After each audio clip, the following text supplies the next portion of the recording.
Jerome, how thin have you been spread these last handful of days? It's You had Nebraska, Omaha, Creighton on, uh, high school, yeah.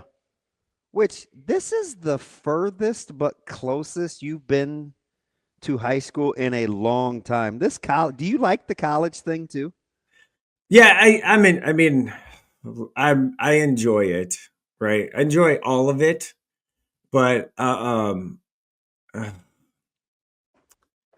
gosh, Damon, you always get me. Hang in there. There's like deep in my soul, right, is the high school stuff, and I'm just missing stuff. It's hard. It's hard for me to be away from it as much as I am. I'm trying very hard to follow it, to go back and watch it. Like I got home last night at 12:30. I went right to work on YouTube finding the Westview and Millard North game so I could watch the last like 10 minutes of that game. And shout out to Huddle and how they do their broadcasts for high school hoops, which made it amazingly easy. So Right. they, Yeah. Yeah. So yeah, to answer your question, it is fun. It is a far new challenge. I've never stretched myself like I am right now as far as just the amount of games and where I'm going and how I'm trying to do everything. I've never done that. And I like to think I work pretty hard. But I've never, we're going to be at 66 college basketball games this season if everything, goes according to plan, and 53 of them in person, along with high school stuff. So, and games I have to go to and attend, and, state tournaments coming up and all of that. So I am very much so thin, but I am also very, kind of like feeling some type of way about not being able to be at 4 or 5 or 6 high school games a week like I normally am. But it's a new challenge, one that I created, I guess, for myself and wanted to do because the time I felt was right. So, but it's been, it's been fun to kind of follow the different college teams and try and track everything. And there's more analytics, there's more numbers, there's more data available. So it does make it a little bit easier. Rather than the high school side where you just have to like, hey, can you send me the box score because you, for some reason, won't put it into the one system that where all that stuff is supposed to go. Yeah. It drives me nuts, by the way. Like, I don't understand. Like, I will never understand why high school coaches can't put the stuff into the format that is there for them to put it into when like 90% of the state does it, but you feel like it gives you an unfair competitive advantage, even though that you're going to trade film with coaches and you're also going to probably scout live in person. Like, what do you mean unfair advantage? I don't know. It works for every other level of sports, like NBA and college basketball, every level of college basketball. Everyone has their stats available, but you, that person in whatever town in Nebraska, it just gives you an unfair advantage. No, how about you coach a little better?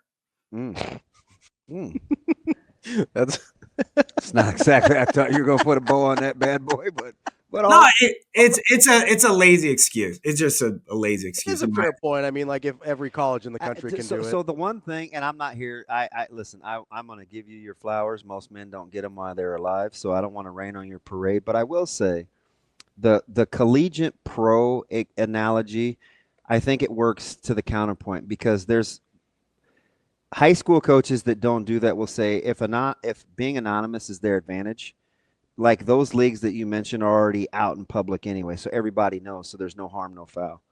If you're at the high school level and you're kind of flying under the radar, you don't want to give, you know what I mean? Can I make an argument though? Sure. That's what this show is, right? Yeah, mostly, yeah. You're talking about Division I college basketball is already all out there. But every other division. Don't think I didn't go to work on Jacob Heck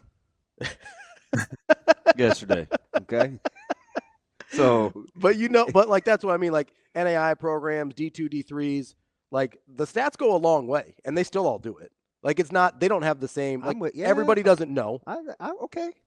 Like a lot of those games are on YouTube now, but so are the high school ones. I just gave this dummy dap on air. That's like that's not gonna happen a ton.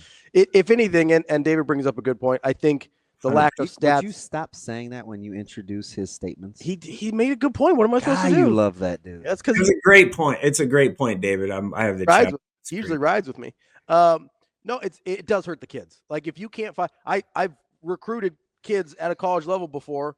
Everybody loves David. And if I can't find their stats, that hurts them and me trying to recruit them, right? Like that's a real thing. Double high. Right. And I will say selfishly, like if I'm wanting to talk about a kid or write something on a kid or something to that effect, I shouldn't have to wait 12 or 24 hours for the coach to email me back like the stats. I should just be able to go find it because I can find it for like 90% of everybody else. And for the love of God, it's 2025. All right. Like this isn't 1999 where it's like you got to wait and, wait for them to publish it in the newspapers or whatever. Like just put it online. It's not that hard, guys. Yeah.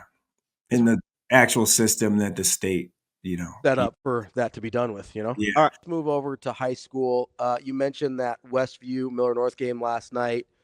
DB mentioned earlier, a lot of people thought, okay, Millard North maybe has the best roster. Westview had been probably playing the best. Is Millard North, we've seen them kind of slow climb after the rough start. Are they finally playing up to the potential of that roster?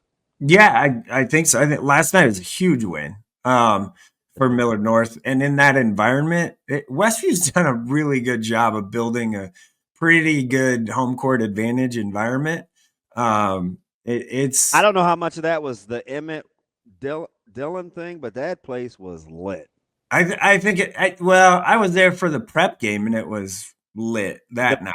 I mean, it's been building and the team's winning, obviously. The girls' game had a good environment. Their girls' team, I still think is flying under the radar. Now, Westview's social media account does a good job of keeping Westview girls relevant. Folks covering girls' high school basketball doesn't do a good job of keeping Westview girls relevant. They're 20-2. You ain't got to tell me. I know. I'm like 20-2, man. Like I get it. I get it. If that was any other 20-win team in Class A, they would have way more run. Well, I think part of it too is everyone and I'm one of those people that I think it's going to be extremely difficult to beat Millard West down the stretch here. And so I think everyone's like, oh, everybody's playing for second. So it's like that's probably why. But I will tell you, Coach Simons has done a heck of a job because you look at kind of just their size and all that stuff that they've kind of overachieved a little bit as far as, win total and all that stuff so far. I would say just based off of, the roster and size and all that. So he's a good coach. And hey, imagine this. I said this to a couple of people this week. Westview good at basketball. Who would have thought that if you look at their administration? Not a lot. Yeah, you have a state title winning principal. You have a multi-state title winning athletic director. Yeah. I imagine they know a thing or two about hoops. I think they kind of are. They were always going to be good at basketball when the principal is who it is and the AD is who he is. They were always going to be good at basketball. That was never not going to be. The best characteristic of Tom Lee is I get it, the quiet competitiveness, and he's engaging. Oh man, he's the best. He's engaging. He's awesome, and he is like the mayor there, man. Everybody wants to talk to him and shake his hand. He's the nicest guy. You can joke with him, and he actually understands a joke. Some administrators look at you funny when you try and joke about stuff. So, how dare? Hey, what are you doing with districts in wrestling? I'm not doing anything. I won't be there because I'm going to Heartland Hoops Classic. I'll be actually in Grand Island tonight. So yeah, I got that all day tomorrow, which is good. I think the slate's pretty good tomorrow. What are the highlights? It's the first year I'll miss it in a while. Highlights would be the 9:40 game. Actually, AM is one of the best. Johnson Brock, who just lost their 50 whatever game winning streak last night, was snapped by Freeman. Freeman beat Johnson Brock. So Johnson Brock plays Summerland. Folks that Freeman wanted me to let Dannon know that they've got facilities out there now. I don't know what that's all about, but their gym's nice. I've been there. Keep up on everything, man. He's got a university to run. Freeman. The Freeman gym is nice, and they do a good job like streaming stuff too. The Millard North plays Papio South and Millard North play pretty tough games. Wasatch Academy was ranked, I think, 11th or something in the country, and then Papio South plays Pembroke Hill, who has a nice point guard. So that, and then throughout the day, oh man, I'm trying to top of my head this, and it's not going to work. Donovan Trumbull has a good game. Ashland Greenwood plays Adams Central. GICC plays Sydney, and Mount Zion Prep plays Sunrise as the showcase game to end the night. So I'll just be there all day because I'm going. I kind of did it on purpose. My 4 game of the week options this week were teams kind of out that way, and so I'm staying in Grand Island tonight. I'm moving that way. You guys are picking games out that way. Yeah, I did. So I did that on purpose. That's why I won't be in the Metro tonight, just so I could be out there and ready. So I gotta do some work tonight after the York Seward girls game, which I'm excited. I haven't been to York in a long time for a basketball game, so excited to go to that tonight.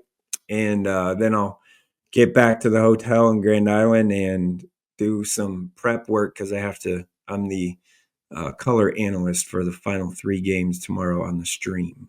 Oh, go ahead and get that double dip game right. By the way, York, Zoe's favorite gas station to date. There you go. That is our guy, Mike Sautter, Hurrdat Sports, NEBPreps. Make sure you follow along Mike and NEBPreps all weekend for Heartland Hoops Classic and everything you need to know there. Mike, we appreciate it as always. Hey, state wrestling next week is going to be awesome, by the way. And I believe it's Nebraska Cody's birthday today. So there you go. We got to hit up Manquist. Is that wrestling, Cody? Yeah. There we go. That's I think it Mike. is. We appreciate it. As always, we'll talk to you next week. Thanks, Jerome. Yep.